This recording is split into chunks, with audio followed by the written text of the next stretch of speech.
All right, let's umi some nekos. What? That's the beginning of our video now. Oh my god. Hi everyone. We're back. We're doing a little more Umineko because we can't stay away for too long. I apologize in advance if my voice is a bit weird on today's episode. I've got a sniffly thing going on, so it's just gonna sound weird. I'm sorry. Me too. It's not gonna be the regular voices probably, but you know, whatever. Anyway, Shannon entered the entrance hall to the mansion with a tottering gait. A mixture of exultation and uncertainty gave her a feeling that she couldn't easily describe. It swelled up in her chest until it felt like she was about to burst. After stopping for a second in front of the servant room to take a deep breath and calm her heart, she opened the door. Oh, we haven't seen this yet. Inside, Goda, who had been ordered to take the midnight shift at the mansion tonight, was absorbed in a worn-out crossword puzzle magazine. He looked up for an instant to see if one of the family had come, but when he realized it was a fellow servant, he returned to his puzzle as if nothing had happened.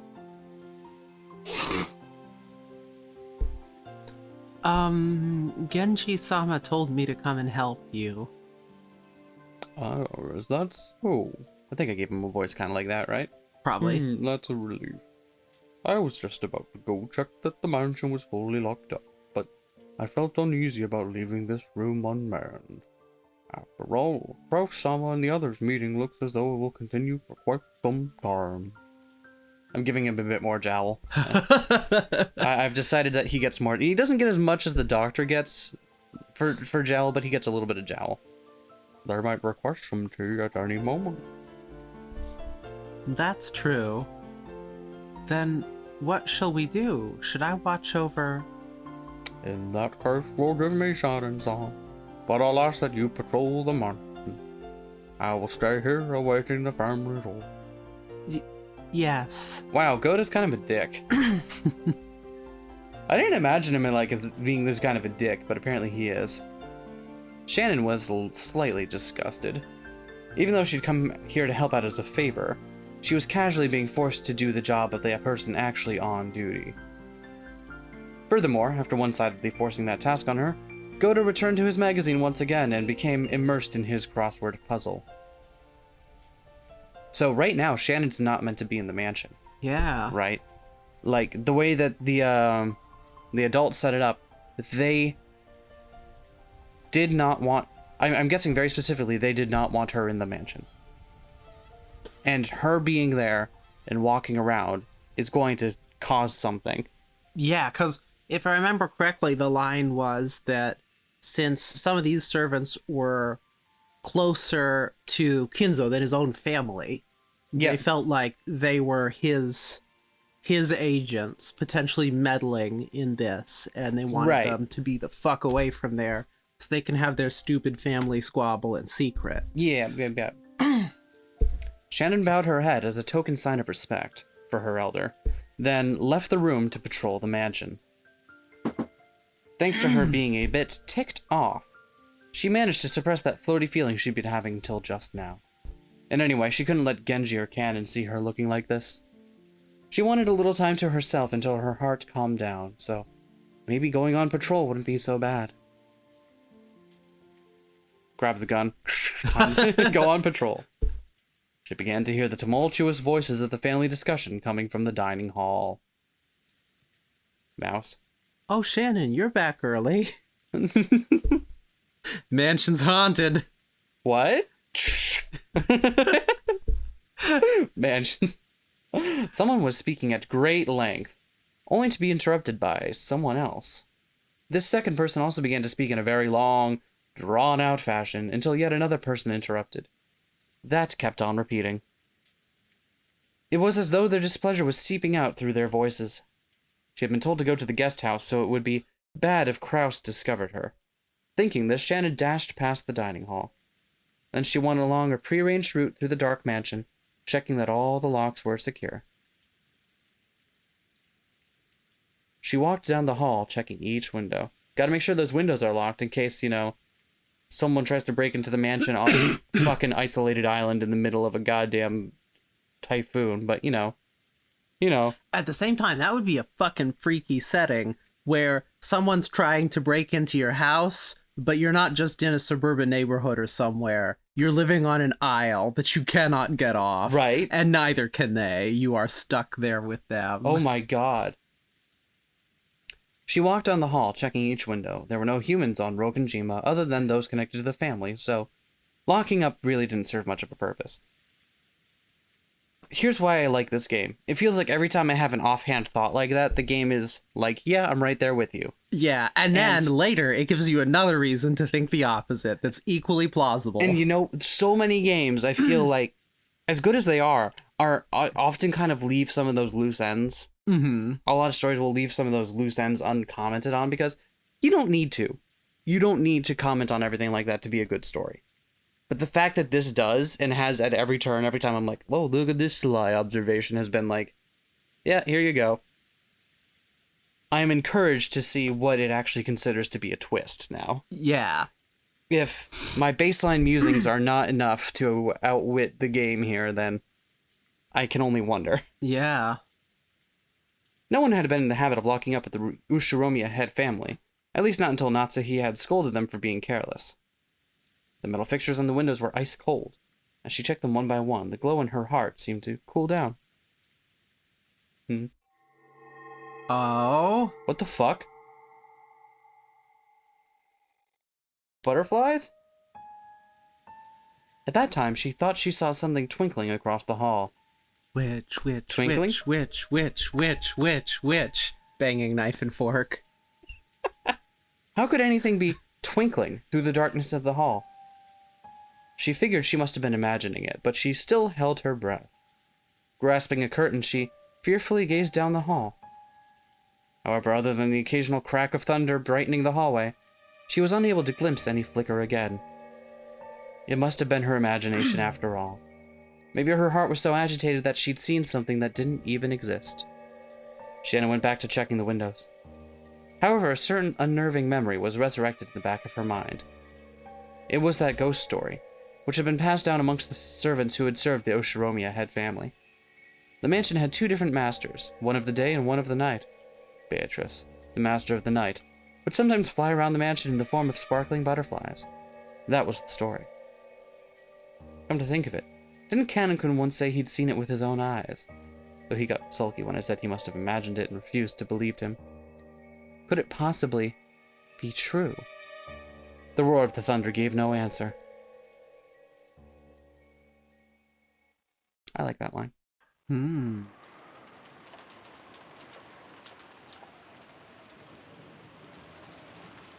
I have to click? Oh no, it's going, just at its own pace. What are we back with George now? Because he's walking back to the guest house. I don't know.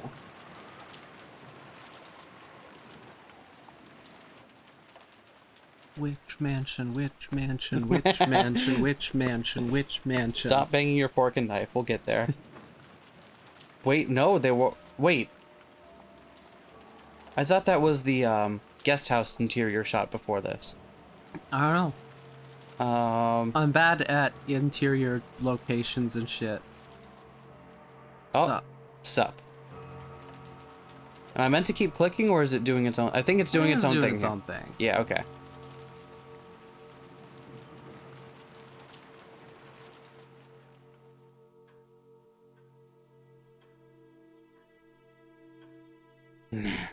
Nah.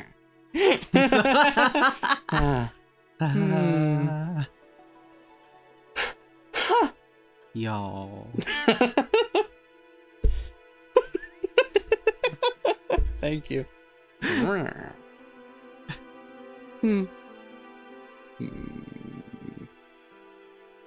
Yeah, they are using some of these backgrounds interchangeably because that was established as the background of the servant quarters in the mansion, but those folks are currently at the guest house. Way past cool.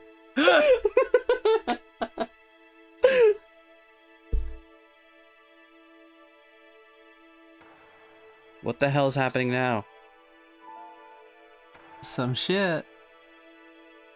Achievement unlocked, 24. Oh, fuck. We hit midnight. Something's gonna happen. So, I don't think OBS captures the achievements in Steam. But, in case it doesn't, we just got an achievement that's at 24. Well, that was a short chapter.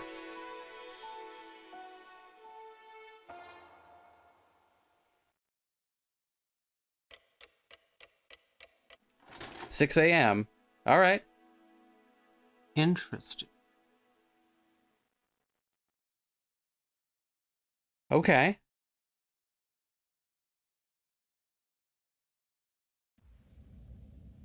If we're skipping ahead to 6 a.m., I can't imagine that...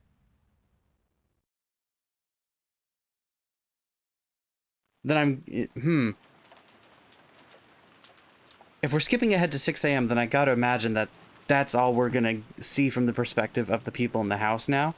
Now it's gonna be the people in the guest house discovering what happened. And the rest is gonna be left as a mystery for us. Yeah, perhaps. Let's see. Genji tightened his bow tie and looked outside through a crack in the curtains. Maybe the rain had died down a tiny bit since the previous night. But the thick rain clouds didn't seem like they'd be letting any trace of the morning sun get by. The morning was dim and far from refreshing. It seems it will last all day after all. Sorry for keeping you waiting, Genji-sama. Cannon finished checking his appearance and exited the washroom. On their normal schedule, it was rare for anyone to have to suffer going straight from a midnight shift to an early morning shift. They were on a special schedule for the 2 days of the family conference. However, unless the typhoon passed today, the relative stay on this island would last until tomorrow. Cannon thought it best to be prepared for the special schedule to last an extra day. Little did they know they were part of a visual novel. The two of them left the guest house opening their umbrellas. The rose garden had been devastated by the wind and rain on the previous night. Even though they spent several days making it beautiful to welcome the guest, one stormy night was enough to ruin it. Cannon sighed.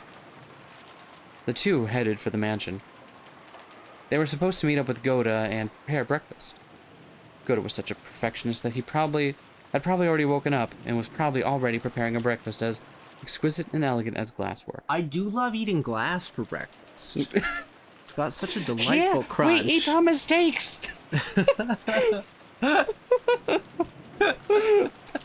But they're glass shards! Watch Clone High. They reached the overhang by the entrance to the mansion and folded up their umbrellas. Genji took a bundle of several keys from his pocket and unlocked the front door. The Ushiromiya family mansion was the only thing on Rokkenjima. So in the past, they hadn't been in the habit of locking up. However, Natsuhi had ordered that the mansion be locked up from midnight to early morning. Natsuhi had ordered that. Well, yeah, she's the one that lives there. Okay. It's interesting that it's specifically, they're pointing out that it's her that ordered that. Maybe. I wonder if that matters. I think that could be an incidental detail, but you're right. Let's keep it in the back of our head. Ever since then, unlocking the door in the early morning had become a part of the servants' morning shift. That task had been given to Genji and Cannon, so that Goda could start preparing breakfast as soon as he woke up. Silence had fallen in the mansion, giving the impression that the mansion itself was still asleep. Well then, let us begin with the morning chores. Yes, sir. The two of them split up and began opening the curtains throughout the mansion. The curtains stayed closed. The mansion would remain enveloped in faint darkness, as though it was still trapped in the previous night. Following a well-rehearsed procedure, Cannon went around the mansion, opening the curtains for one window after another, without having to retrace his steps once. Even with this horrible weather, drawing the curtains made it feel just a little bit like morning. While doing that, he passed in front of the kitchen. Even though he hadn't smelled anything yet, his stomach started aching for some of Goda's prized cooking. Good morning. He tried to greet Goda, who should have been getting breakfast ready, but Goda was nowhere to be seen. Uh-oh, it begins. I mean, we kind of figured this is what was going to happen here, right? Murder house, murder house, murder house. Why are you so excited for this? I want the witches. Okay. I want them. The kitchen was darkly lit, Bring and them to me. not only were the curtains not open, but the fan wasn't even running. It was still cold, without any trace of a fire being lit. So of course there were no signs of breakfast being made either. It would have been inexcusable. Perhaps Goda had overslept. Even servants are only human. They sometimes sleep in and show up late. In the rare cases that such a thing happens, it's part of a servant's code to hide the unsightly scene before anyone notices, to smoothly cover it up, and make sure the family never even realizes that anything has gone wrong. Cannon took the receiver of the phone that had been fitted to the wall and dialed the number for the extension line in the servant's sleeping room. He couldn't hear that characteristic sound of a dial tone. Cannon tried picking up the receiver again, but even so, he couldn't hear the usual dial tone. He tried dialing again, but it had no apparent effect. Could the lightning last night have damaged some machine, breaking the extension line? The equipment in this mansion was all worn out. Cannon fully understood that even the smallest thing could have caused it to break down. He gave up on trying to wake Goda with the phone and dashed over to the servant's sleeping room.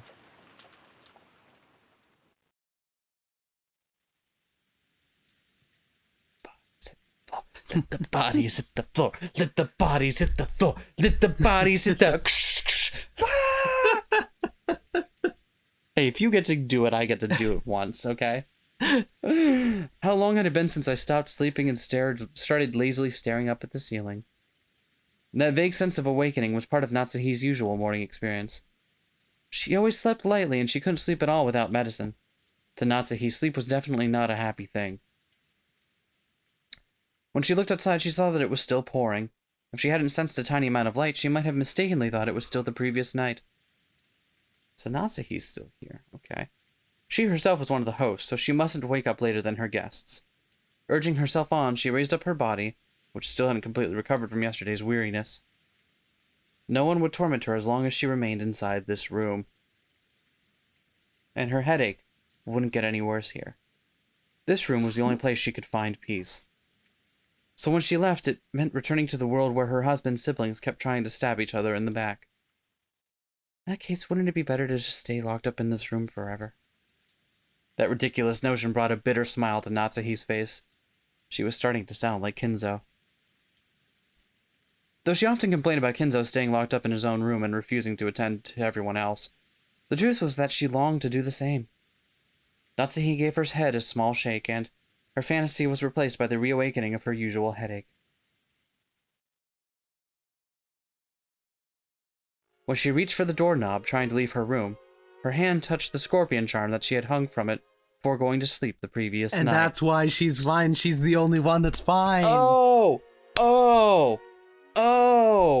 You were right! It was Maria's charm, which Natsuhi had received from Jessica. Didn't Jessica say something about it having the power to repel magic? Telling her to hang it from her doorknob? Maybe it was thanks to the charm that at least this room had been protected from the malice of her husband's siblings. As she thought this, her mood began to get a little more cheerful. I wonder if I'll have Jessica to thank for the little bit of peaceful sleep I managed to receive. Then Natsuhi remembered. That's right. Last night, I promised Jessica that I'd give her a charm of my own in exchange for this one, didn't I? Natsuhi opened a drawer on her dresser and took out an antique accessory case that she had treasured when she was a child. Inside there were many small objects that Natsuhi had thought were valuable at the time. From amidst those, she pulled out a red pouch. Inside was a small, round mirror, about 10 centimeters across. It looked quite old, but the design on the back of the mirror was very ornate, and it felt like something with historical value. At the very least, it seemed much more authentic than the other charm, which looked like a plastic scorpion keychain. She had heard that this was a spiritual mirror for warding off evil spirits, and she had been given it specially by her grandmother when her grandfather's mementos had been distributed. It had been believed since long ago that a strange power resided in this mirror. Perhaps people thought it could reflect calamity and malice in the same way it reflected light. Natsuhi returned the mirror to its pouch. It would probably be a fitting object to hand over to Jessica. Just as she was placing it in her pocket, the sound of someone knocking on the door suddenly echoed throughout the room. Yeah? Yes? Good morning, madam. It is Genji. My apologies for waking you so early. I'm coming now. What is it? I can't do a sudden. No servant had ever come to her this early in the morning, nor had they ever come to wake her in person. Perhaps something bad had happened. Maybe some fatal oversight had been made while preparing breakfast, something that would shame the household in front of their guests. Natsuhi took a deep breath in anticipation for whatever troubles she was about to hear of. When she opened the door, Genji once again gave a morning greeting while bowing deeply. Natsuhi tentatively responded. Good morning. Did something happen? My apologies. It would seem that the telephones have broken down due to the lightning last night. The extension telephone isn't working, so please forgive my coming to see you directly. The extension telephone isn't working? That'll be troublesome. Will it be possible to fix it? I'm afraid we don't know the location of the damage. Later on, I would like to call in an expert and have him repair it.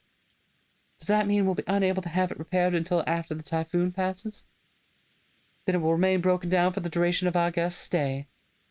Will that hamper our efforts to care for our guests? We will do all that we can to ensure that there are no problems. Very well. I'm counting on you to make sure we have no blunders. Natsuhi let out a small sigh of relief. She had been prepared for the worst, but damage to the telephones wasn't the kind of trouble she was worried about. Then again, even this would probably be enough to spark sarcasm from Eva. Natsuhi gave her head a light shake. Are the preparations for breakfast proceeding well? As to that, we haven't been able to find Goda. The arrangements for breakfast have yet to be carried out. What did you say? Natsuhi was indignant. To her, this was a much bigger problem than the phones not working, and despite that, this piece of information was the part that had been postponed. Why did everything go well most of the time and then come to something like this when the relatives were visiting? Natsuhi put her hand to her forehead and shook her head. Well, I suppose he slept in. Oh, well, I suppose he slept in. At any rate, just see to it that someone hurries up and prepares breakfast. I don't care who. What? Natsuhi exited into the hall and turned around for a second to close the door to her room. The creepy thing she saw there silenced her completely. It was an unpleasant sight, as though someone had dipped their fingers in a reddish-black liquid and scratched at the door around the doorknob.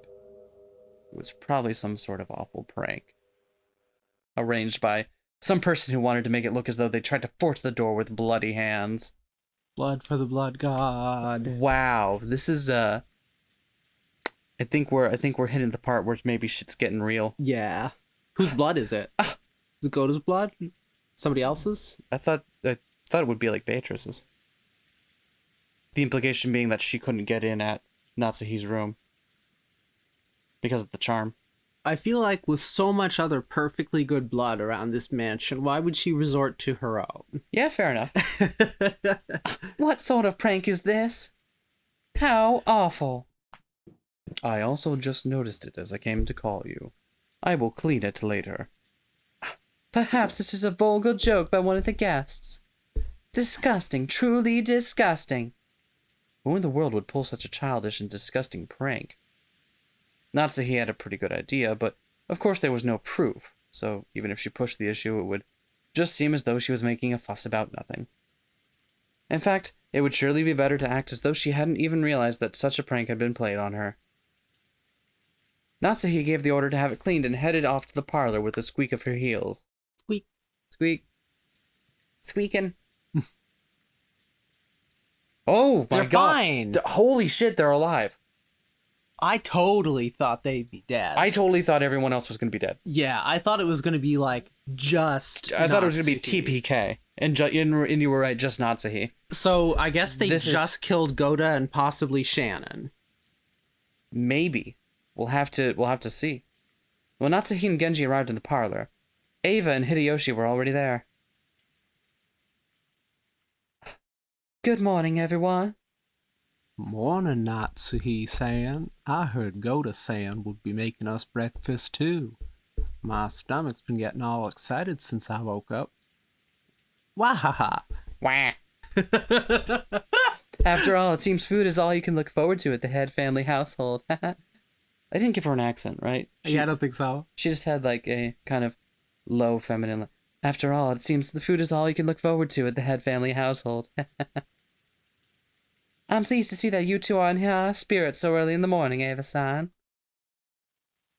Ava-san. Yeah, there. You're right. You have to do it like that to get that out. I don't know why I was. With a weary expression, Natsuhi returned to Ava's gaze, which was fiercely competitive despite the early hour. What you have to think of is the A has 3 syllables. Sayan. Yeah. Yep. There you go. Okay. Then Cannon jogged in. After bowing an apology to the relatives for running inside the mansion, he noticed Genji and told him something in a small voice. Cannon, have you still not found Goda? My apologies, madam. I went all over the inside of the mansion and the guest house, but I still haven't found him. Where in the world has he gone? I don't know. Switching back and forth like this is... I know, right? It's so exhausting. Okay. What the fuck happened to all my characters? Has he gone? At any rate, breakfast is higher priority than finding Goda right now. See to it immediately. Yes, ma'am. Is go to breakfast. Goda is the break. No. Cannon glanced at Genji. It seemed he had something else to report, but was uncertain whether or not the words should come from him. Genji nodded and decided to give the report himself. Madam, it is not only Goda. Oh. Your husband is also nowhere to be found. My husband? Is that better? Is that better? Is that working better? Keep doing that.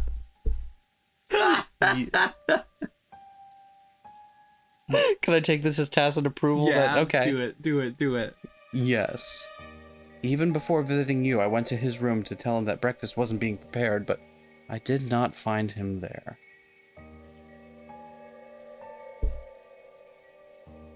Furthermore, he is not the only one missing.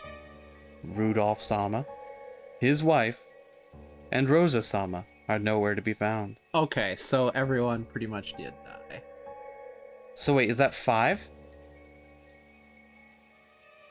Because there's Goda, her husband, right? Rudolph, his wife, Rosa. Weren't there supposed to be 6? Probably Shannon will be the 6th. Oh no, Shannon! You're right. Not in the guest house? Nor the mansion? Yes. They were not in their rooms in the guest house either. When she heard that Goda alone was missing, she'd assumed that he'd slept in or was loafing around somewhere. However, now that she'd learned that several of the relatives were also nowhere to be seen, she began to take a slightly more optimistic view. Could last night's family conference have continued all night up until the present moment? If so, they might have wanted to cool their heads after being shut in a stuffy room, going out for walks on their own through the rain. The part about cooling their heads really sounded like something Kraus would say. Goda had probably been summoned to accompany them and aid them in some way. Goda was not a man who lost track of time. He had to understand that preparations for breakfast would be hindered if he did not return. However, maybe the family conference had continued until this very moment, with an atmosphere that would make it hard for anyone to slip out. Yes, that theory would be quite convincing for Natsuhi. She remembered the illusion she'd felt that morning, as though the previous night had never ended. Or is it an illusion? When she had learned that the feeling wasn't just an illusion, she once again took a deep, weary breath. After all, that banquet of filthy vultures circling Kinzo's property was still going on. Perhaps they're all discussing the inheritance somewhere in the garden, or maybe back on the beach. At any rate, if we don't call Goda back, we'll never be able to begin preparations for the breakfast. I feel like I'm losing it. I'm losing it here. So what are you saying? Nissan and the rest still continuing their discussion? She had planned to say it in a small voice, but Hideyoshi overheard Natsuhi and managed to grasp the situation. Nissan and Rudolph sure are tough. Maybe it's just in Youth and Rosa's case. Just a bit after midnight, the two of us were so tired that we headed back to bed. Though I do remember that Nissan and the rest were still having a heated discussion at that point. Men certainly are unpleasant when they get all fired up. Natsuhi snorted, her face still blank. Cannon, search outside. If you find Goda, tell him to return immediately and begin preparing breakfast.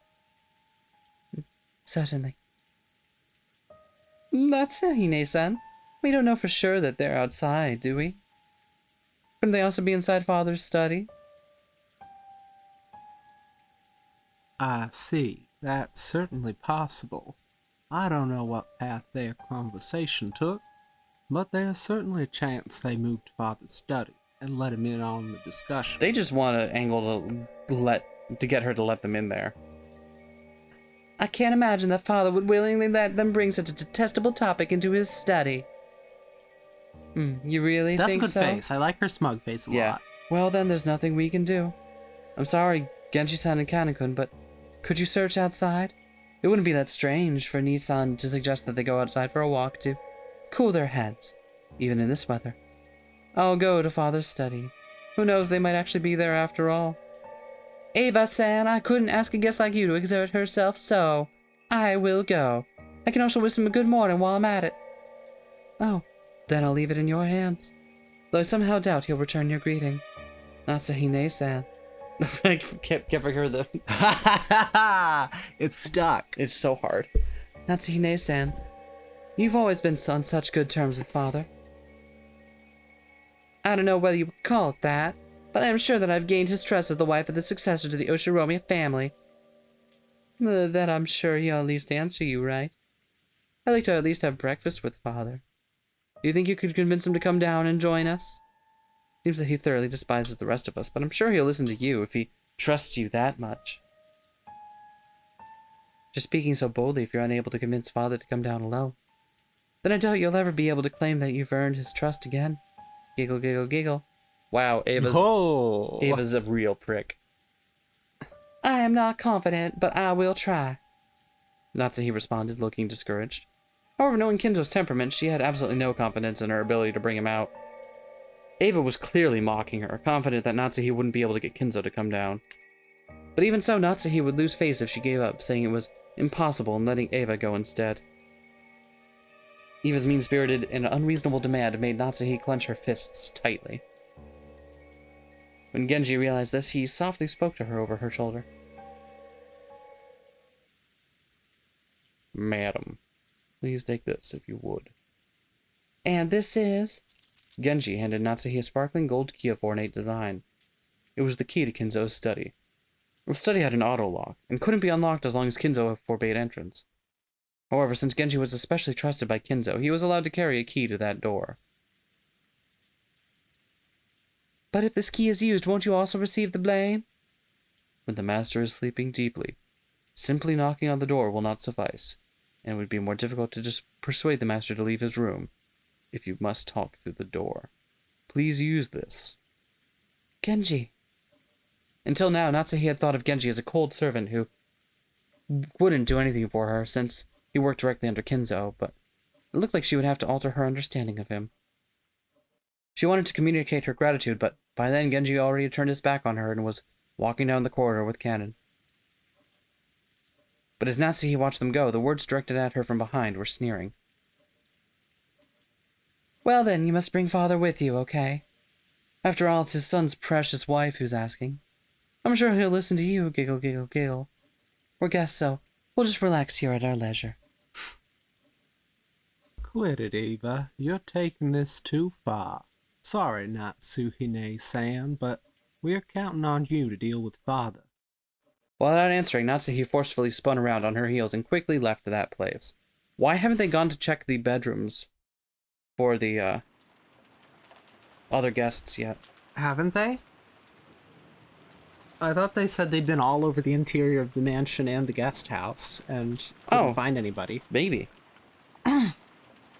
After all that excitement the previous night, there was no way anyone was going to wake up early. George, Aniki, Jessica, and I were snoring loudly on the beds in the cousin room, but Maria, who had gone straight to bed without joining in, was completely awake. I bet you missed this, didn't you? You all missed this face, didn't you? Woo, woo, woo. As she rubbed her sleepy eyes and looked around, she was met with the loud snoring of the other three cousins. For a while, Maria had to think about what had happened. After that, she realized her mother wasn't with her, and she quickly got lonely. Maria left the cousin room, trying to head to the room that had been arranged for her and her mother. Paying no heed to the three who were sleeping soundly, she slammed the door shut. In response, Battler mumbled and rolled over in his sleep, but it wasn't enough to wake him up.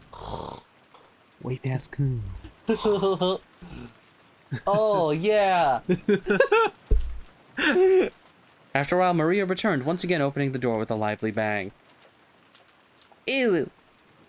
When she had left the room, her face had been sleepy, but now that she was back, she looked irritated. After that, she climbed up on Battler's bed, which happened to be the closest, and started yelling and jumping on it like it was a trampoline. Ew, woo, woo, woo. Wake up. Ew, woo, woo, woo.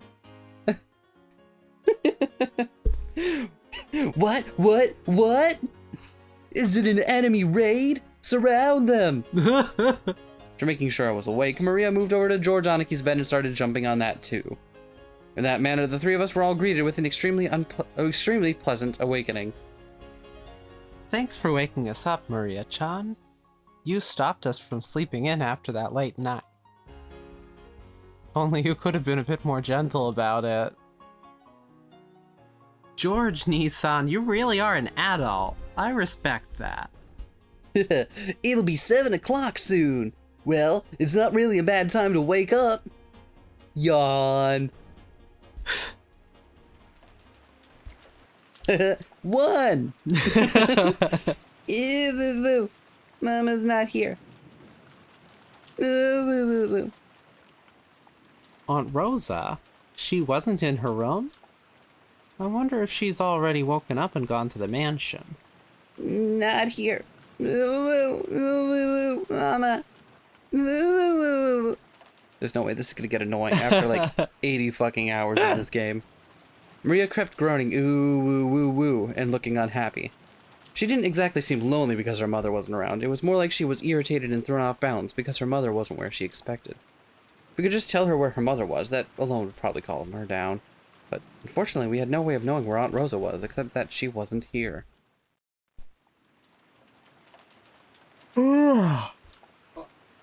Anyway, it's time for breakfast, so let's head over to the mansion.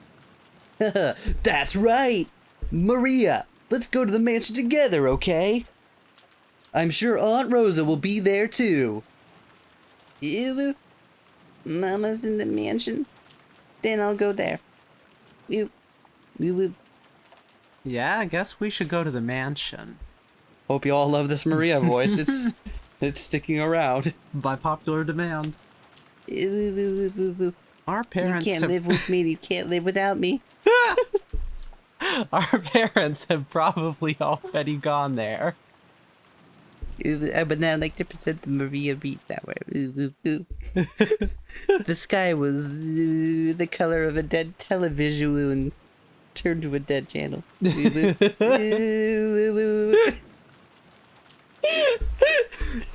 And then it just goes on. No. Maria regained her usual composure so completely. Her earlier tantrum now seemed like a lie. We got dressed, left the room, and headed for the mansion. I slept in my suit. Looks like we all did, judging from our sprites. Do we own other clothes? Wow, I don't think I own other clothing. Once more, there was a knocking sound on the study door, but there was no answer. He seemed to be sleeping still, and I could not wake. If she went back downstairs and said something like that, Ava would probably be amused and triumphant. And even putting Eva aside, it was problematic that Kinzo had stayed shut away during his entire once-a-year conference, not even coming down to greet anyone. Even the family head, no, especially the family head, couldn't fail to make an appearance. I wonder if I can convince him myself. Natsuhi readied herself and used the key that she'd borrowed from Genji to open the door. Open the door. What's in the room? Open the door. Get on the floor. Everybody walk the dinosaur. Open the door. Even though she was prepared for the sweet stench, what seemed to eat into one's brain as it poured out the small crack in the door, she couldn't help but grimace. Thinking that he might still be sleeping, Natsuhi entered the room quietly.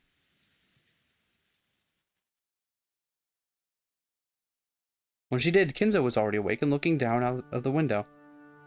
So you're awake. Good morning. How did you get in?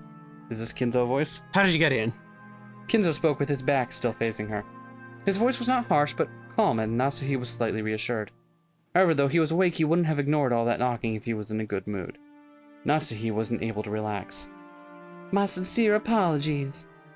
I asked Genji-san, and he allowed me to borrow the key to the study. Huh. Genji did? If my friend thought it was that important, then I have no choice but to listen. So, what business do you have with me? Well, breakfast will be ready soon, and I would greatly appreciate if you would join us. I will eat here. Have it brought here like always. But, Father, this family conference happens only once a year. Please at least let them see your face. Go back downstairs. Are you asking me to join in as they discuss how to chew up my inheritance after I die? How foolish. Let them speak of such matters as much as they please without me. And if that's what you call a family conference, it's hardly worth leaving my room for it.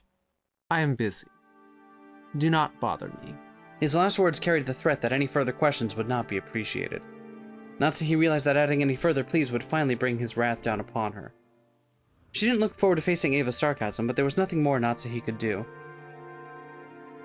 Is that so? Understood. I'm sure everyone will be sorry to hear it, but I will tell them. Natsuhi decided to give up. Bowing silently, she just tried to leave the room before Kinzo's spasmodic temper could flare up. As she did, Kinzo spoke to her. His voice was so calm and gentle, it felt like it came from an entirely different person. Natsuhi, it has been quite some time since you married into the Ushiromiya family. Yeah. It has been many years since I was first permitted to bear the name Ushiromiya. Do you sometimes long for your previous family? No. Marriage means abandoning your birth family. I'm Ushiromiya Natsuhi. The Ushiromiya family is the only family I can come home to. The only one I am fond of. She truly wasn't exaggerating. Such was the resolve that she felt whenever she applied the Ushiromiya family name to herself. And that's why precisely she was so saddened when her husband didn't treat her like an Ushiromiya, leaving her to race about in vain. If Kraus were a woman, and you his husband... No, I won't say that. What do you mean by that, Father? Natsuhi was shocked. Kinzo's words just now were what they seemed. It would have been more than enough to make up for all she'd suffered up to that point. Forget it. It's just the nonsense of an old man. Kinzo once again faced away from her. He told her to forget it, but Natsuhi couldn't help but feeling a warmth in her heart. Father, even though I, Natsuhi, am not connected to you by blood, I'm still your daughter. I will assuredly see to it that your honor, glory, and everything you have left behind are protected. You do not have the right to wear the one-winged eagle. However, the one-winged eagle is surely engraved in your heart. That is irrefutable proof that you are my blood relative, one who will inherit the glory of the Ushiromiya family. Some will sneer that there is no eagle on your clothes, but such words are not worth lending an ear to. Only those who hold the eagle in their hearts are my true blood relatives. I now consider it an honor that you were welcomed into the Ushiromiya family. The fuck, Kinzo? This seems like a complete 180. I mean, he hates his fucking family, but she's not part of that whole fucking shtick, so... Without saying anything more, Kinzo remained with his back to Natsuhi. However, Natsuhi couldn't help but feel something warm well up inside her that she hadn't felt since long ago when she had just been a child. Is this happiness? Oh god! Natsuhi bowed silently to his back and left the room.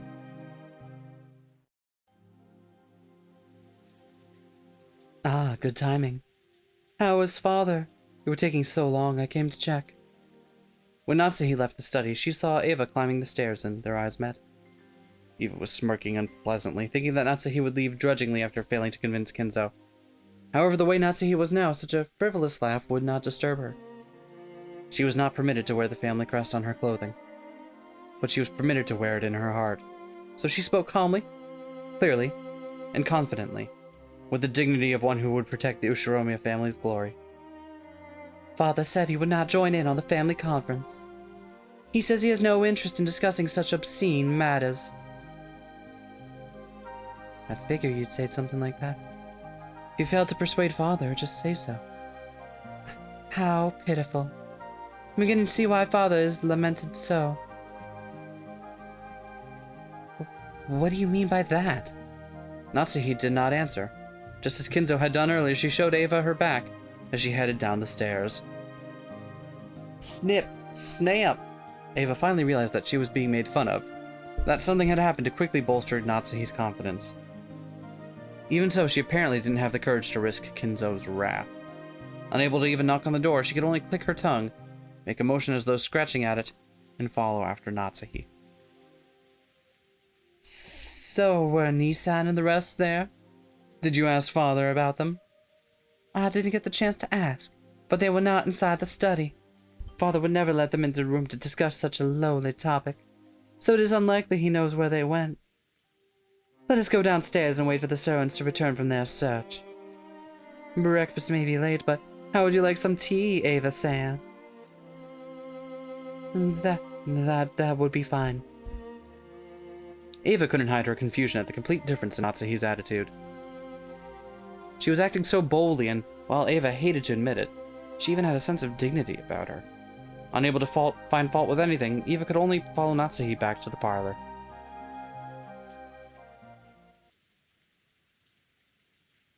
When the two of them returned to the parlor, Hideyoshi had been joined by the 4 children and Nanjo.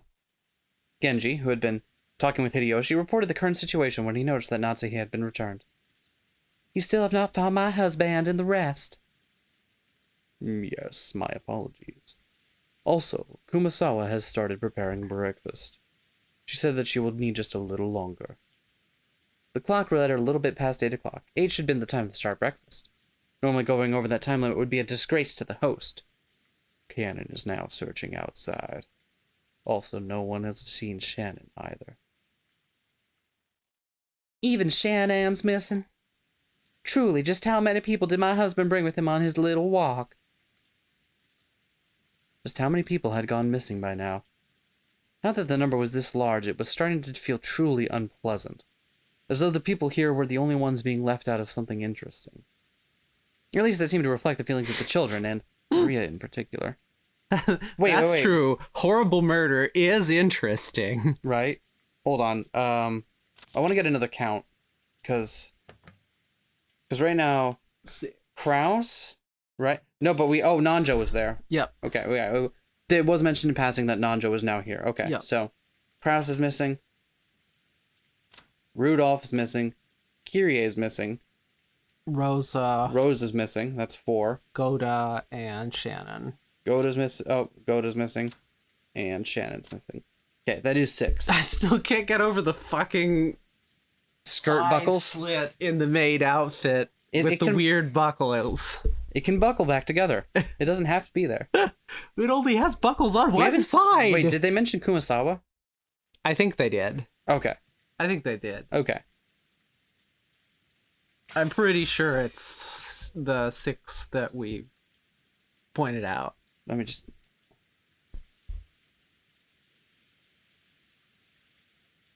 Yeah, Kumasawa. Yep. Yes. Yeah. Okay, there we are. Yep. Okay. She was indignant, and her stomach grumbling, almost as though her mother and the others had left her alone to go off and eat something delicious without her. The other children were flipping through the channels on the television, trying to find a program that might interest Maria and cheer her up again. Nanjo was sitting on the sofa, gazing blissfully at the children while reading a book. It must have been a book about chess. The sound of footsteps came rushing towards them with a pitter-patter. There was only one set, so they realized before seeing who it belonged to that was probably Cannon, not Kraus and the rest. Madam, excuse me. Judging by your appearance, you still haven't been able to find them. My apologies. I still haven't. That will be enough. You've worked hard. She didn't know where they were, but they had to be somewhere on this island. They hadn't a thing to eat since the previous night, so their stomachs must be growling about now. They'd probably come plodding back of their own accord before long. By now, Natsuhi was thoroughly exasperated and started to feel there was no reason for them to go out of their way in search. I will go to the kitchen and prepare some tea for all the guests. Thanks to both of you for all your hard work so early in the morning. Natsuhi left the parlor, acting as though the release in tension had caused a new surge in her headache. Cannon tried to call her back, but Natsuhi left swiftly. What is it? Was there something else? Yes. I was unable to find her husband or anyone else, but... well... Cannon sounded evasive. It looked as though he didn't know where they were, but had spotted something that might be connected to their disappearance. Ava and Hideyoshi noticed this exchange of words and came over. They probably picked up on something strange in Cannon's behavior. What's going on, Cannon-kun? Did you find Kraus, Nissan, and everyone else? Actually, the Rose Garden storehouse looked strange. What do you mean? It looked strange. It was, how should I explain it? Cannon hesitated once more. His tone wasn't at all what you'd expect from this usually fearless boy. Seeing this, Ava and Hideyoshi looked at each other dubiously. What do you mean? Are you saying Nissan and the others were inside the storehouse? And no, I'm going to inspect the inside now, but I just now came back to get the key, but... I don't really get it, but it sounds like we just gotta look around inside it. Where's the key to that storehouse? It's in the servant room. Let us check inside the storehouse at once. Cannon dashed off to the servant room and returned with the key. Genji left the parlor, saying that he would go check, but then Ava and Hideyoshi followed after him. Was this something strange about the storehouse that had caused the usually fearless Cannon to hesitate? It was still pouring outside, but perhaps the curiosity over this something that Cannon couldn't talk about won out. While the children made a big fuss watching television, Cannon and the rest dashed over to the entrance.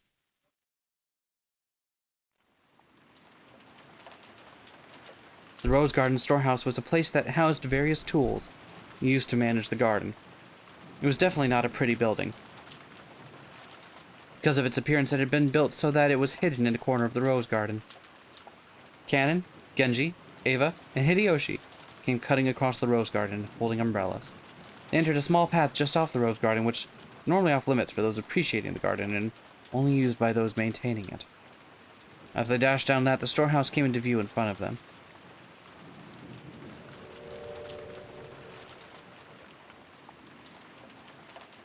It was quite an old shed, and compared to the flawlessly perfect beauty of the Rose Garden, it was pretty seedy looking. It's easy to understand why it had been built in a hard-to-see place. Ava and Hideyoshi arrived at the storehouse long after Cannon and Genji. Ha ha. You two sure are fast. I thought my heart was gonna explode. Wow, I am losing it. I cannot keep this up. I thought my heart was going to explode. No, I can't. Fucking A. I never knew they had a storehouse all the way over here. But what is that? When Ava looked where Cannon was pointing, she was at a loss for words. Noticing this, Hideyoshi also followed Cannon's finger and was likewise too shocked to speak.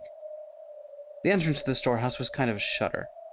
And there, everyone suddenly realized why Cannon had been unable to find words to describe what they now saw. On the shutter, which was completely filthy from being exposed to wind and rain for so long, stuck right on it, there was something that looked like a strange, dark red liquid. Mucus? Maybe it was some sticky paint? An indescribably eerie shape was drawn on the shutter with some kind of ghastly substance. The rain had caused it to drip down like fresh blood leaking from an open wound. No more beating around the bush. Some kind of mark was drawn there, with a ghastly substance that looked like blood, in a shape that seemed to suggest something ominous. 2 circles were drawn there, and inside them was a design that looked like a cross. The four ends of the cross were widely exaggerated, and it looked like some kind of crest from somewhere around Europe. In the cracks between these shapes, written and closely packed together, were some unfamiliar characters or possibly symbols. What a vulgar bit of graffiti. Could this be one of those? One of those magic circles used in demonic ceremonies? Oh, I was going to assume it was a Banksy original. It wasn't surprising that Hideyoshi would say that about such a ghastly shape, drawn with a deep red, dripping substance. I'm now imagining the Golden Witch just, like, going around doing graffiti. When was this made? There was nothing drawn here when I came by yesterday before it started raining. We must do something before anyone else sees this. If they laid eyes upon it, it would cause them great discomfort. That's right. Even though it's just a shed, I wouldn't want to leave such an unpleasant piece of graffiti alone for a second longer than I had to. There's some paint inside the storehouse. Let us paint over it temporarily as an emergency measure, then repaint it again someday when the weather is good. Genji remembered that he had just recently seen another scribble and that it too had been made with a strange, dark red substance of the same color as this. That must have been... That's right, he had seen it on the door to Natsuhi's room. Cannon food. Let's remove this scribble quickly and go back, okay? Even though it's just a storehouse, it's really irritating to have graffiti around the home I was brought up in. Also, I'm speaking in Genji's voice for some reason now. Oh, whoops, that was Ava. Yes, ma'am. Also, you sounded like Genji just then. Yes, That was sometimes that happens. That was to very me. impressive. Oh, wow. I'm very impressed. I will take care of it immediately. Cannons. Really, everyone in the Ushiromiya family sometimes speaks in the voices of others or directly into their inner monologue. It's deeply inconvenient. Cannon squatted in front of the shutter and unlocked it. Blood, blood, blood, blood, blood, blood, blood, blood. He then lifted it up with all his strength. One thing that started to bother me as I get more into fiction like that is that blood is very rarely red when it is outside the body. It works well as like an effective shorthand, but like it gets browned very quickly. A boisterous noise resounded, and the eerie shape drawn on the shutter began to get sucked in through the top. The shutter was raised. At least from that time being, that ominous drawing disappeared from the direct gaze. Male breathed a sigh of relief. We're not gonna... Cuts away. We're not... You... Oh. Wow. We don't get to know what they saw. Wow. Okay. Thanks to a kids program they came across, Maria was feeling much better. Battler and Jessica were poking fun at the kids show at every turn, cackling together. George was enjoying the program with Maria from her perspective. Nanjo sat on the sofa by himself, passing the time by reading quietly. They heard hurried footsteps coming from the hallway. They were the footsteps of a single person. That mean it wasn't the group of four that had just left? It was Genji. It was very rare for Genji, who considered being out of breath a violation of servant's virtues, to be gasping for air. He'd probably come dashing back from outside the mansion. His shoulders were soaking wet, and he didn't have his usual trim appearance. When Genji noticed Nanjo looking at him, he gave a small, silent bow, and quickly approached him. Dr. Nanjo, my apologies. Please come with me. Quickly. What is the matter? As Genji whispered something into Nanjo's ear, Nanjo went pale. He rose from the sofa, trying not to be noticed by the children who were engrossed by the TV. The two of them rapidly left the parlor, muffling their footsteps. Just as they were about to exit the parlor, they came across Natsuhi, who was pushing a serving cart loaded with a tea set. Genji whispered something into Natsuhi's ear, and Natsuhi went pale too in apparent shock. Then, leaving the serving cart where it was, the three of them dashed towards the entrance. So if they got if his first move was to get Nanjo, I'm guessing it means that there are 6 comatose bodies. Comatose? Yes. If his first instinct was to get Nanjo, that means that there was something that he thought that there might be something medically he could do to save them. Which means they are likely not visibly dead. They are That's my guess. I think it's just an ocean of blood and guts in there. Okay. Yeah. Great. Jordan noticed them running down the rose garden through the window. What's that? Isn't that Genji-san and Dr. Nanjo? And that's Aunt Natsuhi, isn't it? Sorry, Aniki. I had to finish drinking my coffee. What's up, Aniki? Maybe something happened. They looked terribly flustered. When Jessica and Maria saw that Ava, Hideyoshi, and Nanjo were no longer in their seats, that the servant cart had been abandoned in the entrance to the parlor, they also realized that something was the matter. Could there have been some kind of accident? Let's go check it out. I fucking love accidents. I fucking love putting my nose in places it doesn't belong. It's no fun if we're the only ones left out, right? For some reason, what Battler said sounded extremely indiscreet. But they couldn't deny that they were a little insecure and concerned after seeing the adults run off into the rain without regards to their appearance. Let's check it out, okay? Or is that Battler? No, that's Jessica. I'm worried something might have happened. Jessica's uneasy words spoke for all of them. Hey, Maria, are you coming too? No! Oh no! Oh no! Maria's going to run out there and see what's left of her mom. I don't think they would have gotten Nanjo first. Because if it was like remains, because there's no reason to involve him if there's nothing medically they could do. I mean, better to involve him than to get everybody else involved who's less accustomed to that. They weren't even originally going to tell Natsuhi. They were just going to... Genji was just going to tell Nanjo and slip out of the mansion with him. Oh yeah, okay, fair enough. Jessica's uneasy words spoke for all of them. Oh, all right. Or will you watch TV? Ew, I watch TV. Good. That's for the best. Yes. That's very much for the best. Let's go on without her. Maria-chan, we'll be back soon. You keep watching TV, okay? I have a weird premonition like something horrible would happen if you didn't. Oh, I like SpongeBob. By the time the kids made it outside, the adults were no longer in sight, but Jessica seemed to have a pretty good idea where they'd gone, judging by the direction they'd been running. Following Jessica, we ran through the rain-soaked rose garden. The wind seemed to suddenly get stronger. The malicious sound of thunder began to rumble like it had the previous night. It felt like an eerie something had surrounded the island and was trying to stop us from moving forward. Jessica, is there something over this way? I'm pretty sure there's a shed for gardening tools or something. What in the world could be going on in a place like that? Just as Jessica had said, they began to see a storehouse in front of them. They could also see the adults there. The shutter to the storehouse was open, and several adults looked as though they were searching for something. For some reason, only Natsuhi was outside the storehouse. Without even holding an umbrella, she looked like she was hanging her head, and her back was facing them. It was Genji, Nanjo, and Natsuhi who had just left the mansion. The ones who had left earlier, Kan and Ava and Hideyoshi, were also there, making for a small crowd of people, but there was absolutely no bustle of activity. When Natsuhi realized the children were approaching, a terrible expression rose to her face, and she ran at them with her arms spread wide.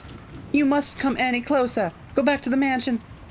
But despite that, no, because of that, the kids saw the scene Natsuhi was trying to keep them away from. Inside the storehouse, with its shutter wide open, a faint fluorescent light shone down, and right there was... Yeah! I don't know, Jessica's piercing shriek ran out. That's just because Jessica's scream was the loudest. Name-sing spilled out of Battler, "Yeah!" and George's mouths as well. Ava spread her arms just like Natsuhi, roaring at the kids with a bone-chilling expression on her face. "George, take everyone and return to the mansion. Quickly. Right now." When Natsuhi spread her arms, I thought she was trying to prevent us from advancing any further. But that wasn't why Ava was spreading her arms right now. She was trying to stop us kids from seeing that terrible scene. It was her mother's heart trying to protect the eyes and hearts of his children by blocking our view that terrible scene at least the width of one of her arms. Is this some kind of twisted joke? I don't know who this is, but is this some kind of joke? Is it? I'd seen this kind of cheap scene all too often. In manga, TV, animated movies, I'd seen it over and over again. This was just seeing something appear in real life that I'd seen plenty of times before. In some of those more sensational movies, right? That alone shouldn't. But that suit. That old bastard's, isn't it? I get it then. That's Uncle Kraus. And Kirie-san and Aunt Rosa. This is gonna be Jessica. Dad! Dad! You mustn't, Jessica. You mustn't go in. You mustn't look. Dad! Dad! Ah! Rigor mortis are setting across almost the entire body. Most likely, 6 hours or more have passed since the death. As far as I can tell by looking at the damage area, there's a high probability that they were damaged after their death. No. Okay, sir. I'm a general practitioner. Examining corpses outside my area of expertise. Good. Acknowledging that not all doctors are all kinds of doctors. So, what's going on here? Just killing them wasn't enough, so they went on to do something Oh, like because they this? removed all the bits from the, Hold on.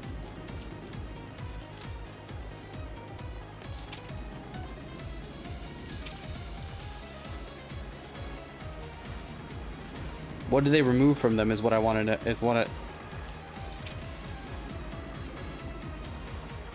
I don't know. Gouge the head and, oh, maybe. It doesn't say a specific one for, It doesn't, yeah. the devil. This here's the work of the devil. This music got really intense all of a sudden, Yeah. too. Aunt Natsuhi caught Jessica in her arms, and Aunt Ava caught George Aniki. So I was the only one who could approach the entrance to the storehouse. Huh. Only there'd been someone there to catch me, too. I wouldn't have needed to have this horrible, evil scene burned into my eyes. No, that's not it. It isn't that there's no one here to catch me. The people who should catch me. They're right there, aren't they? Just as Jessica said, it did look like a storehouse for gardening tools. A lawnmower with extra blades, a grass sickle, and a hammer. Some carpentry tools. Nice. Such as a saw, piled up potted plants, bags of fertilizer, and treated just the same. The corpses of several people had been laid to rest there. No, had been tossed in there. I could tell them by their clothes. That old bastard in Kirie-san, Uncle Kraus, Aunt Rosa, beyond that, Goda-san, and... There's still more of them?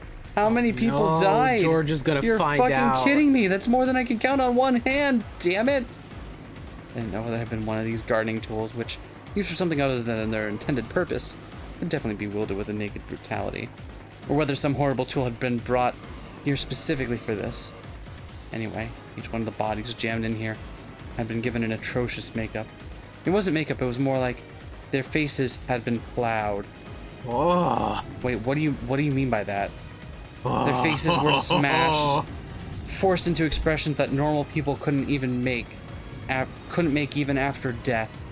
I couldn't tell where the eyes or the noses were, but I could find their mouths because they were gaping wide, their gums exposed, their front teeth were missing, and even the cheeks that should have covered all this were torn up and laid bare. That trendy makeup you always spent so much time on, even though you're a man, isn't doing a thing now. Wait, so it's canon. Yeah. It's canon. I thought we were just memeing on Nope. Dad wearing makeup, but he does. Dad! I always thought you were going to hell. But still not like this, right? You weren't such a son of a bitch that you should have to suffer so brutally. Rie-san, didn't I tell you to stop going out with this guy? There's absolutely no reason for you to end up like this too. You've got phases, no faces, damn it. Damn it, damn it. Ah! Brother-san, you mustn't look anymore. There's no way your mother and father would want to see them like that. For their sakes, you mustn't look anymore. Dead people are supposed to have faces that look like they're sleeping peacefully, right?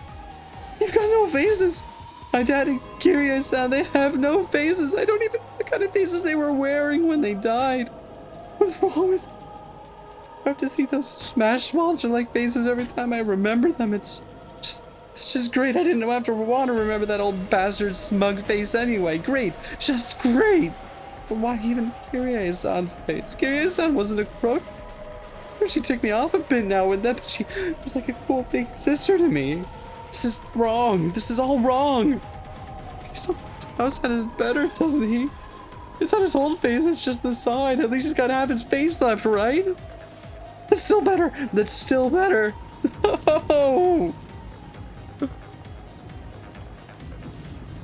Oh, that's Jessica. screaming. Yep. No! Jessica filled her ears with the sound of her own screaming, trying to shut up my reckless words.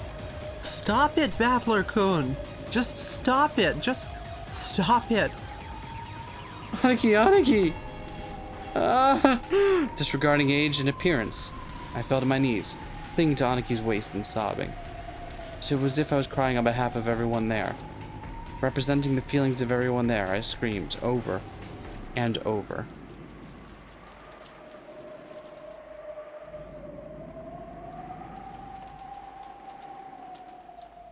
What the fuck happened to their faces then?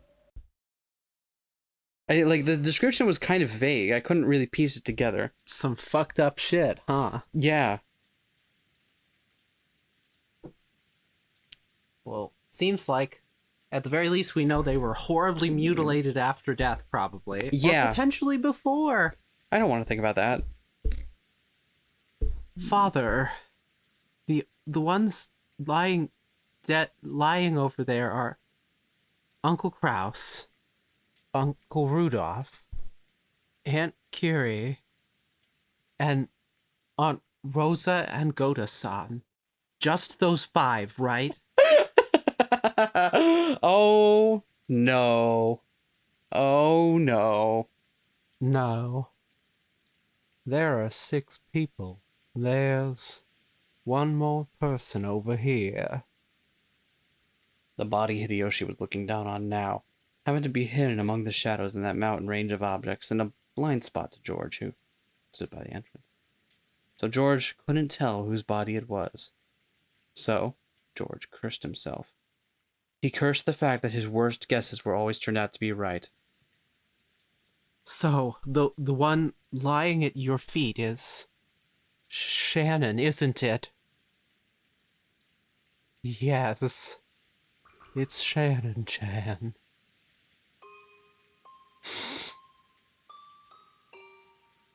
George fell completely silent. He shook slightly, his lower lip trembling. Normally he would have wanted to run to his beloved's body, screaming and crying. However, before rashly rushing forward, he worked to keep up his composure and asked his father. Is Shannon the same as Uncle Kraus and the others? Hideyoshi deeply understood the meaning of those words, so he couldn't give George an immediate answer. Or rather, he felt that silence was the only sincere and loving response he could give George right now. When George asked if Shannon was the same, he meant to ask whether her corpse was in the same condition as the others or not. Since Hideyoshi hadn't denied it, it meant her corpse was in the same brutal state. Can I look at Shannon? No, you can't. Why not? After all, I won't be able to see Shannon's face again, right? So, why won't you let me see what her face looked like at the end? The last time you met Shannon-chan was yesterday, right? Yes. I see. When you left her, what kind of face was she showing you? It was a wonderful smile. After he handed her the ring, she hesitated even though she must have already made up her mind. Then she looked bashful and ran away because she was embarrassed to let him see her face looking like that. That's the expression that was revived in George's mind. I see. Then I'm sure Shannon-chan would want to leave you with that smile in your memory.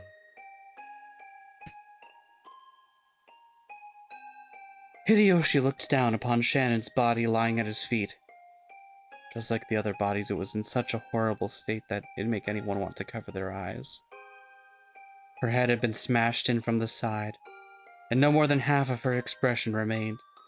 The remaining blood-soaked half of her expression had been wiped clean. Would that graceful smile of hers have peeked out? But only half of it. Ooh. Without thinking, Hideyoshi slapped his hands over his eyes. How brutal. Her face was going to be crushed anyway, then if only all of it had been crushed, he might have been able to temporarily distract George from his pain by making the pathetic suggestion that it was someone else wearing Shannon's clothes, but half of her face had been left untouched. It caused the body so much humiliation, while still proving beyond a doubt that the body was Shannon's and no one else's. How inhuman, how brutish.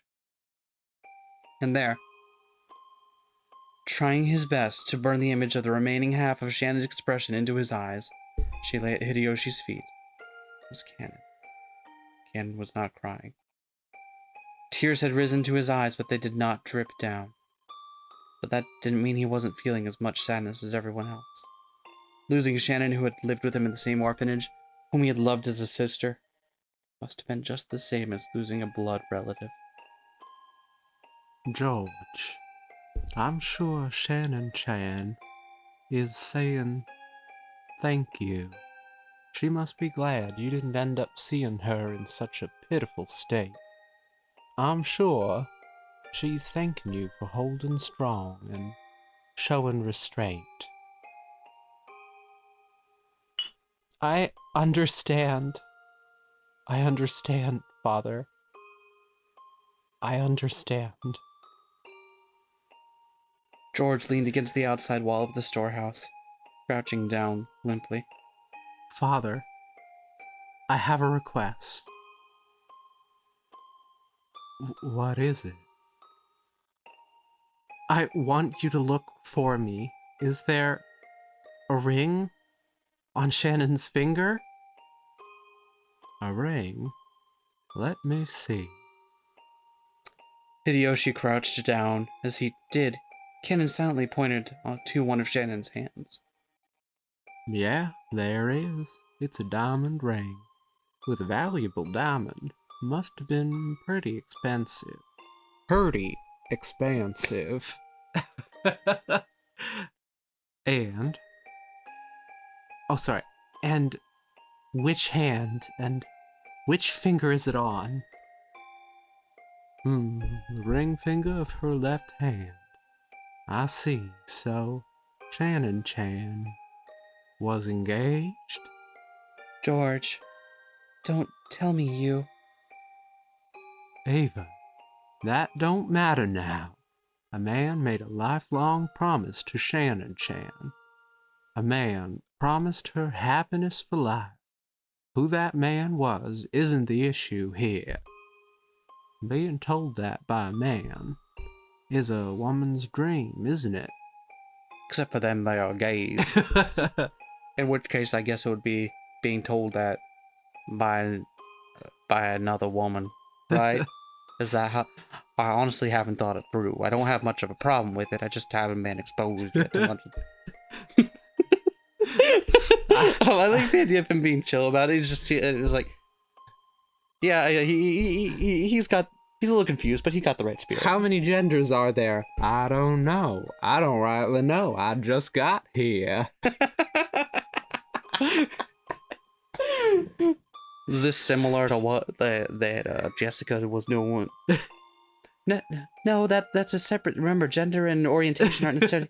Oh, that's right. I'm so sorry, Jessica. You know, I'm trying my best here for you, and I hope you appreciate. We're joking because I'm literally trying to fight back tears right now. I don't know when she received this ring. I also don't know who gave it to her. However, even so, Shannon-chan took this ring. Then she accepted it and put it on her left ring finger. I'm sure the man who gave it to her was all so happy. To most of the people there, Hideyoshi was simply disturbed by this extraordinary situation and was blurting out nonsense. However, someone who knew of George and Shannon's true relationship would understand the full meaning of those words. I see. Thank you, Father. George stood up. The traces of tears still streaked his face, but his expression had returned to its usual calm one. Let's go. Battler-kun, Jessica-chan. If we stay here any longer, we'll get in the way of the adults. Sniff. You're right. Jessica sniffled once, showing her face to her mother, who had been holding her the whole time, to let her know she was okay now. When she faced George again, she once again had on her usual expression, although she still couldn't smile. Battler, hang in there. Battler kept on crouching in front of his parents' bodies. Sorry. Crying like hell calmed me down. You bastard, Dad. But you're laughing at me. For all that shit I talked about you, here I am crying like a baby just because you died. Well, so what? I guess I just got the gene that makes you cry when your parents kick the bucket. Badler's face was still bright red from the tears, but he had at least recovered enough to fake a smile, if only a bitter one. Cannon, you mustn't remain here any longer either. Take the children and return to the mansion. Natsuhi had been standing under the rain this whole time, unable to take a step into the storehouse. Maybe she had her own way of grieving, different from Badler's. Realizing that she had to take on a role of responsibility now that her husband was dead, she gave Cannon those orders. Yes, madam. Cannon rose silently and turned to face me. His face was pure white, almost as though his own heart had died along with Shannon. And there was no life in his expression.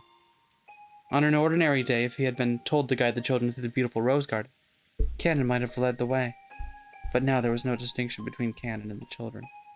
They were now just kids of about the same age, suffering the pain of losing those close to them. To making sure that the children were leaving, Natsuhi started giving orders to Genji. Genji, contact the police immediately. They probably won't be able to come until the typhoon passes, but they should be able to tell us what to do next. Understood. There's an emergency radio, so I will use that to contact them. When she heard that, Natsuhi remembered. That's right, the phones were out today, weren't they? However, they also had a radio, since they couldn't necessarily rely on phones all the time while living on an isolated island. At any rate, they should start by contacting the police and receiving their instructions. Everything else could wait.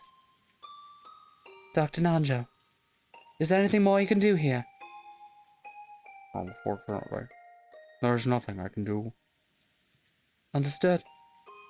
Genji, could you at least cover their faces with something? Exposing them like this is humiliating to them as well. Yes, ma'am. Genji picked up several dried-up towels from inside the storehouse. One of them stopped him with a shrill voice. Wait a second! Stop! This is the scene of the crime, isn't it? No, we mustn't disturb it. We all panicked and walked in here with our shoes on, but even that will surely get in the way of the police investigation, right? Natsuhi glared at Eva, offended. Objectively speaking, Eva was right. Even so, she glared at Eva as though accusing her of refusing to do those tragic corpses, which had been humiliated even after death, the simple kindness of covering their faces. However, Eva had both spoken both calmly and correctly. Oh. This horrible situation definitely was not an accident. It was a crime. Someone had killed them. It was a murder case, so they needed to be careful to avoid disturbing the site any further.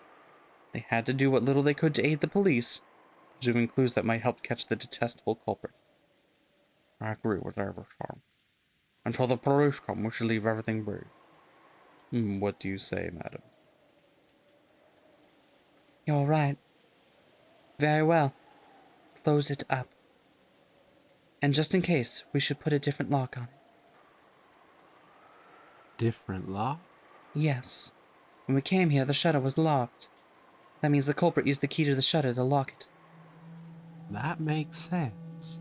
So, does that mean the key that opens this shutter will have the culprit's fingerprints on it? I'm sure it will be worth submitting to the police as evidence. But Cannon-kun usually has it and used it to unlock the shed just now. It'll probably have Cannon's fingerprints on it.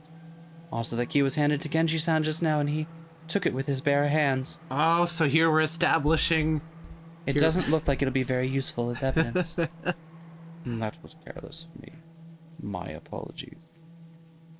Genji-san, are there any other keys to this storehouse? No.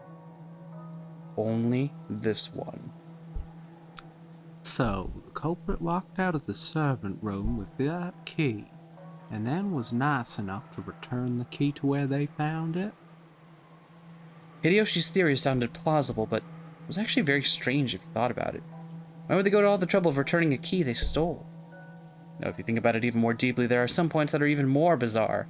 When a criminal hides a body, they're usually trying to delay the point at which it'll be found, so they can use that time to escape. The 6 weren't necessarily killed here, but it was reasonable to assume that they were killed somewhere on this island, carried to the storehouse, and hidden to delay the discovery of the crime. And yet the eerie magic circle scribbled on the storehouse shutter had eloquently indicated the location of the hidden corpses. Sure, it didn't explicitly mention the corpses, but 6 people had gone missing. In that situation, someone had made such an obvious piece of graffiti and even returned the key to the shutter. Almost as though they wanted the corpses here to be discovered. Anyway, we can't put all our faith in a lock that a culprit has opened once before. If we want to protect this place from the culprit's hand, I think we should put a new lock on it. I think that's a good plan. I agree. Genji fished around inside the storehouse and unsealed a brand new padlock that had been inside a small box. What should I do with the key? I will take it. I'll take responsibility and hand it over to the police. Natsuhi took the key to the padlock from Genji's hand. After that, they all exited and lowered the shutter. And so, the corpses were once again sealed behind that shutter, which was still covered with that creepy magic circle. Genji crouched down in front of the shutter and began to fasten the new padlock. Shutters often have a place in front where you can attach your own lock in addition to the main lock of the shutter. This was one of those types. Thank you for explaining the shutter type. I mean, this game likes to explain all the details and minutiae, so that's fine. And that's why it's one of the longest works of literature. Oh my god. I mean, but to be fair, it also means that it leaves very little to implication. And yet, ever so much. Exactly, like, it goes out of its way to make sure that you know all the small details that way. So it's like, okay, don't waste your thought here. Here's what's happening with this. This is not a, like, direct your speculation here where we're being more vague. Okay. It's very intentional, I think. Like, because if they didn't do, if they were being more vague about stuff like that, then we might be like, oh, what about the lock on the shutter? And it's like, no, don't waste your time here. This is not what you need to be worrying about. And I appreciate that. In the midst of the roar of thunder and the pouring of rain, the storehouse stood there ominously, with its closed shutter still covered in a blood-like, creepy substance. It swallowed up the bodies of the 6. To Natsuhi, putting the new lock on wasn't mainly to preserve the scene for the police. She would have felt that she wanted to shut that mouth for all eternity, prevent that eerie beast from swallowing up any more victims. Come on, let's go, everyone. Dr. Nanjo, thank you so very much for your work. Genji, hurry and contact the police. I will do so as soon as I return. The adults left the storehouse. The ghastly magic circle drawn in the shutter kept the 6 bodies in its throat, looming eerily as the lightning occasionally lit it up. Oh. Now, it feels like a good place to end the episode. Yeah. Shit. He went very... Oh my gosh. Went to 11 very quick. Yeah, I feel like, oh my god. Oh my goodness gracious. We've escalated from family dinner arguments to almost whole generation of family being horribly mutilated. Here's the thing, though. I don't think that, like, any of the, I don't think the money intrigue is irrelevant. Oh, it's absolutely relevant. Yeah, like, that's going to come back up, but we just, I don't know how it's going to interact yet, because when they start accusing each other, right? Excuse me. Anyway, thank you for watching this one. Sorry that I took some break. Yeah, like, I legit was, holding back tears during a bit of that scene, so, sorry if it wasn't as effective as it usually was. We'll see you next time. when someone tells Maria that her mom's dead. Ooh. What did you say? What, Badler, what'd your narrator say? Don't worry about it.